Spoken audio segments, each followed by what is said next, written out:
በሻሸመኔ ከተማ በመድኃኒት መልክ የተቀነባበረ አደገኛ ዕፅ በቁጥጥር ስር ዋለ።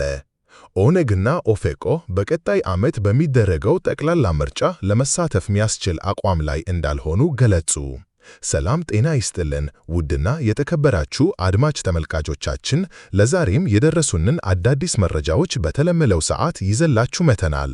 በቅድሚያም ለመላው የእስልምና እምነት ተከታዮች እንኳን ለኢድ አልአድሃ አረፋ በሰላም አደረሳችሁ ማለት እንወዳለን። ለዚህ ቻናል አዲስ የሆናችሁ ሰብስክራይብ በማድረግ ቤተሰብ እንዲሆኑ በትህትና እንጠይቃለን።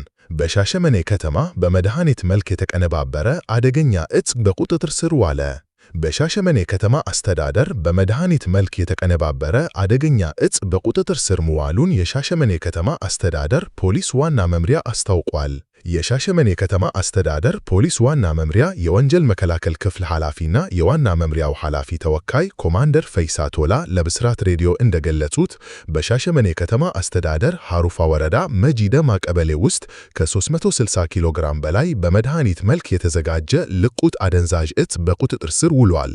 የሰሌዳ ቁጥር ኮድ 13851 አ የሆነ ዳማስ ተሽከርካሪ ከምሽቱ 1 ሰዓት ላይ ልቁጥ አደንዛዥ ዕፆችን በፕላስቲክ አሽጎ በመድኃኒት መልክ አዘጋጅቶ ሲያጓጉዝ ከህብረተሰቡ በተገኘ ጥቆማ በቁጥጥር ስር ሊውል ችሏል። ዕፁ በዚህ መልክ ተዘጋጅቶ ለሕገወጥ ተግባር እንዲውል ያዘጋጀው ግለሰብ በቁጥጥር ስር ውሎ የምርመራ መዝገቡ ተጣርቶ በቅርብ ቀን ለአቃቤ ሕግ እንደሚላክ ኮማንደር ፈይሳ ቶላ ገልጸዋል። ኦነግና ኦፌኮ በቀጣይ ዓመት በሚደረገው ጠቅላላ ምርጫ ለመሳተፍ የሚያስችል አቋም ላይ እንዳልሆኑ ገለጹ። ኦነግና ኦፌኮ በተለያዩ አካባቢዎች የሚካሄዱት ግጭቶች ብቻ ምርጫውን ላለማድረግ በምክንያትነት ሊጠቀሱ መቀሰሳቸውን ቢቢሲ በዘገባው አመለከታል። ፓርቲዎቹ ከቦታ ቦታ ተነቃስሰው ህዝባዊ ውይይቶችና የምርጫ ቅስቀሳ ማድረግ እንደማይችሉና መንግስት ከፍተኛ ጫና እንደሚያደርስባቸው ገልጿል ተብሏል። የኦፌኮ ሊቀመንበር ፕሮፌሰር መረራ ጉዲና ነባር ችግሮች ሳይፈቱ ምርጫ ከተሄደ አገሪቱን ወደ ባሰ ትርምስ ይከተታል በማለት ማስጠንቀቃቸውን በዘገባው ተጠቅሷል።